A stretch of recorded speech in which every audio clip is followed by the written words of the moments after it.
ಸಿದ್ದರಾಮಯ್ಯ ರಾಜೀನಾಮೆ ಬಳಿಕ ಡಿಕೆಶಿ ಅಸಲಿ ಆಟ ಶುರುವಾಗುತ್ತಾ? ಎಸ್, ಅಸಲಿ ಆಟ ಅಂದ ತಕ್ಷಣ ತಪ್ಪಾಗಿ ತಿಳ್ಕೊಳ್ಬೇಕಾಗಿಲ್ಲ. ಸಾಮಾನ್ಯವಾಗಿ ಅಸಲಿ ಆಟ ಈಗ ಶುರು ಅಂತೀವಲ್ಲ. ಸದ್ಯ ಡಿಕೆ ಶಿವಕುಮಾರ್ ಮೌನ, ಸಿಎಂ ಆದ ಬಳಿಕ ಕದನವಾಗುತ್ತಾ? ಸಿದ್ದರಾಮಯ್ಯ ಪಟಾಲ ವಿರುದ್ಧ ಸಮರ ಸಾರ್ತಾರ ಡಿಕೆಶಿ? ಸದ್ಯಕ್ಕೆ ಆ ಬೆಳವಣಿಗೆಗಳು ಕಾಣಿಸ್ತಿಲ್ಲ. ಆದರೆ ಈ ಮಾಹಿತಿಯನ್ನು ನೋಡಿದಾಗ ಡಿಕೆಶಿ ಆಪ್ತ ಬಳಗದಲ್ಲಿ ಯಾರೆಲ್ಲ ಗುರುತಿಸ್ಕೊಂಡಿದ್ದಾರಲ್ಲ, ಅದರಲ್ಲಿ ಯಾರಿದ್ದಾರೆ, ಏನು ಕತೆ? ಎಸ್, ಈ ಸುದ್ದಿ ನೋಡ್ತಾ ಹೋಗೋಣ. ಸಿದ್ದರಾಮಯ್ಯ ಪಟಾಲಂ ವಿರುದ್ಧ ಸಮರ ಸಾರ್ತಾರ ಡಿಕೆ ಶಿವಕುಮಾರ್, ಹೀಗೊಂದು ರಾಜಕೀಯ ಸುದ್ದಿ. ಡಿಕೆಶಿ ಆಪ್ತ ಬಳಗದಲ್ಲಿ ಗುರುತಿಸಿಕೊಂಡಿದ್ದವರಿಗೆ ಗೇಟ್ ಪಾಸ್ ನೀಡಲಾಗುತ್ತಾ? ನಿನ್ನೆ ಕೆಪಿಸಿಸಿ ವತಿಯಿಂದ SIR ಕುರಿತು ಮೀಟಿಂಗ್ ಕರೆಯಲಾಗಿತ್ತು. ಮಾಹಿತಿಯನ್ನ ಸಂಗ್ರಹಿಸಲು ಕರೆಯಲಾಗಿದ್ದಂಥ ಮಹತ್ವದ ಸಭೆ ಇದಾಗಿತ್ತು. ಸಭೆಗೆ ಚಕ್ಕರ್ ಹೊಡೆದಿದ್ರು ಕೆಲವು ಸಿದ್ದರಾಮಯ್ಯ ಆಪ್ತರು. ಶ್ರೀನಾಥ್ ಅವರು ಸಭೆಗೆ ಬಂದಿರಲಿಲ್ಲ ಅನ್ನೋ ಕಾರಣಕ್ಕೆ HR ಶ್ರೀನಾಥ್ ಅವರನ್ನ ವಜಾ ಮಾಡಲಾಗಿದೆ. ಕೆಪಿಸಿಸಿ ಪ್ರಧಾನ ಕಾರ್ಯದರ್ಶಿ ಹುದ್ದೆಯಿಂದ ಶ್ರೀನಾಥ್ ಅವರನ್ನ ವಜಾಗೊಳಿಸಲಾಗಿದೆ. ಇದು ಜಸ್ಟ್ ಟ್ರೈಲರ್. ಮುಂದೆ ಸಿದ್ದು ಟೀಮ್ಗೆ ಕಾದಿದೆಯಾ ಹಬ್ಬ ಅನ್ನೋದು. ದಿಸ್ ಇಸ್ ಪಕ್ಕಾ ಪೊಲಿಟಿಕಲ್ ನ್ಯೂಸ್. ಅಂದ್ರೆ ರಾಜಕಾರಣದಲ್ಲಿ ಏನೆಲ್ಲ ಮಾಡಬೇಕು ಅದನ್ನ ಮಾಡ್ತಿದ್ದಾರೆ. ಮಧ್ಯಾಹ್ನ 2:30ಕ್ಕೆ ಸಿಎಂ ಸಿದ್ದರಾಮಯ್ಯ ರಿಸೈನ್ ಮಾಡ್ತಾರೆ ಅನ್ನೋ ಮಾಹಿತಿ ಇದೆ. ರಾಜಭವನಕ್ಕೆ ತೆರಳಿ ಸಿದ್ದರಾಮಯ್ಯ ರಾಜೀನಾಮೆ ಕೊಡಬಹುದು ಅನ್ನೋದಿದೆ. ರಾಜೀನಾಮೆ ಬಳಿಕ ಸಿದ್ದರಾಮಯ್ಯ ವಿದಾಯ ಗೋಷ್ಠಿ, ಪತ್ರಿಕಾಗೋಷ್ಠಿಯಲ್ಲಿ ವಿದಾಯದ ಭಾಷಣವನ್ನು ಮಾಡಲಿದ್ದಾರೆ. ಮಧ್ಯಾಹ್ನ 2:30ಕ್ಕೆ ಸಿದ್ದರಾಮಯ್ಯನವರು ರಾಜೀನಾಮೆಯನ್ನ ಕೊಡೋದು ಪಕ್ಕಾ ಆಗ್ತಾ ಇದೆ. ರಾಜಭವನಕ್ಕೆ ತೆರಳಿ ಸಿದ್ದರಾಮಯ್ಯ ರಾಜೀನಾಮೆ ಕೊಡ್ತಾರೆ ಅನ್ನೋ ಮಾಹಿತಿ ಈಗಾಗಲೇ ನಮಗೆ ಸಿಗ್ತಾ ಇದೆ.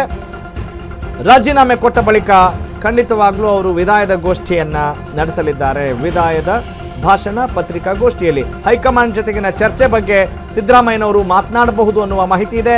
ರಾಹುಲ್ ಗಾಂಧಿಗೆ ಕೊಟ್ಟ ಮಾತನ್ನ ಪಾಲಿಸಿದ್ದಾರೆ ಸಿದ್ದರಾಮಯ್ಯ. ಮಧ್ಯಾಹ್ನ 2:30ಕ್ಕೆ 5 ಗಂಟೆ ಅಂತಿತ್ತು, 3 ಗಂಟೆ ಅಂತಿತ್ತು, ಮಧ್ಯಾಹ್ನ 2:15 ಅನ್ನೋ ಮಾಹಿತಿ ಇದೆ.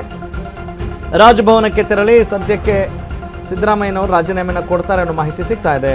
ರಾಜೀನಾಮೆ ಬಳಿಕ ಸಿದ್ದರಾಮಯ್ಯನವರು ವಿದಾಯಗೋಷ್ಠಿಯನ್ನ ನಡೆಸಲಿದ್ದಾರೆ. ಕೃಷ್ಣಾ ನಿವಾಸದಲ್ಲಿ ಸಿದ್ದರಾಮಯ್ಯ ಪತ್ರಿಕಾಗೋಷ್ಠಿಯಲ್ಲಿ ವಿದಾಯದ ಭಾಷಣವನ್ನು ಮಾಡಬಹುದು. ಹೈಕಮಾಂಡ್ ಜೊತೆಗಿನ ಚರ್ಚೆ ಬಗ್ಗೆ ಸಿದ್ದರಾಮಯ್ಯನವರು ಮಾತನಾಡಬಹುದು ಅನ್ನುವ ಅಂದಾಜಿದೆ. ಹಾಗೆಯೇ ರಾಹುಲ್ ಗಾಂಧಿಗೆ ಕೊಟ್ಟ ಮಾತನ್ನ ಪಾಲಿಸಿದ್ದಾರೆ ಸಿದ್ದರಾಮಯ್ಯ. ಮಧ್ಯಾಹ್ನ 2:30ಕ್ಕೆ ಮುಖ್ಯಮಂತ್ರಿ ಸ್ಥಾನದಿಂದ ಸಿದ್ದರಾಮಯ್ಯನವರು ರಾಜೀನಾಮೆ ಕೊಟ್ಟು ಹಿಂದೆ ಸರಿಬಹುದು. ರಾಜೀನಾಮೆ ಬಳಿಕ ಸಿದ್ದರಾಮಯ್ಯ ವಿದಾಯಗೋಷ್ಠಿಯನ್ನು ಕೂಡ ನಡೆಸಲಿದ್ದಾರೆ ಅನ್ನೋದು ಸದ್ಯದ ಸುದ್ದಿ.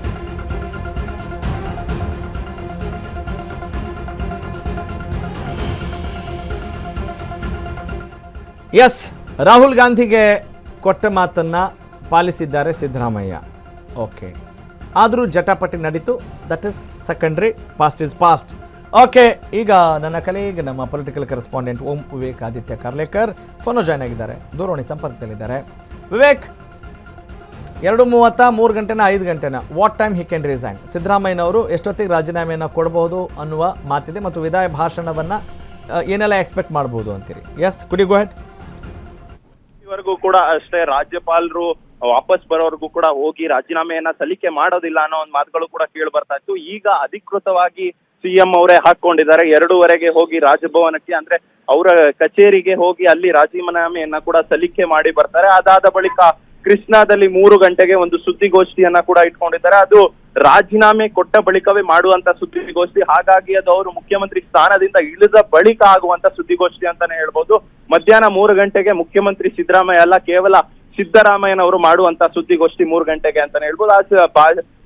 ಏನು ಒಂದು ಸುದ್ದಿಗೋಷ್ಠಿಯನ್ನ ನಡೆಸ್ತಾರೆ, ಅದರಲ್ಲಿ ಒಂದಿಷ್ಟು ವಿಚಾರಗಳನ್ನ ನಾವು ಗಮನಿಸ್ತಾ ಹೋಗ್ಬೋದು. ಅದರಲ್ಲೂ ಕೂಡ ಪ್ರಮುಖವಾಗಿ ಏನಂದ್ರೆ, ಈ 3 ವರ್ಷಗಳಲ್ಲಿ ಏನೇನು ಸಾಧನೆಗಳಾಯ್ತು, ಏನೆಲ್ಲ ಮಾಡಿದ್ವಿ ಅನ್ನೋ ವಿಚಾರಗಳನ್ನ ಕೂಡ ಪ್ರಸ್ತಾಪ ಮಾಡಬಹುದು. ಜೊತೆಗೆ ಇವತ್ತು ಬೆಳಗ್ಗೆ ಕೂಡ ಅಷ್ಟೇ, ಬ್ರೇಕ್ಫಾಸ್ಟ್ ಮೀಟಿಂಗ್ ನಲ್ಲೂ ಕೂಡ ಅಷ್ಟೇ ಸಾಕಷ್ಟು ವಿಚಾರಗಳು, ಅಂದ್ರೆ 3 ವರ್ಷದಲ್ಲಿ ಸಿದ್ದರಾಮಯ್ಯನವರು ಏನೇನು ಮಾಡಿದ್ರು ಆ ವಿಚಾರಗಳನ್ನೇ ಮಿನಿಸ್ಟ್ರಿಗಳ ಮುಂದೆ, ಅಂದ್ರೆ ಸಚಿವರುಗಳ ಮುಂದೆ ಹೇಳ್ಕೊಂಡ್ರು ಸಿದ್ದರಾಮಯ್ಯನವರು ಅನ್ನೋ ಒಂದು ಮಾಹಿತಿ ಕೂಡ ಸಿಗ್ತಾ ಇದೆ. ಅದೇ ನಿಟ್ಟಿನಲ್ಲಿ ರಾಜ್ಯದಾದ್ಯಂತ ಜನರಿಗೂ ಕೂಡ ತಲುಪಲಿ 3 ವರ್ಷಗಳ ನಮ್ಮ ಸಾಧನೆ ಏನು ಅಂತ ಮೊನ್ನೆ ಕೂಡ ಟ್ವೀಟ್ ಕೂಡ ಮಾಡಿದ್ರು.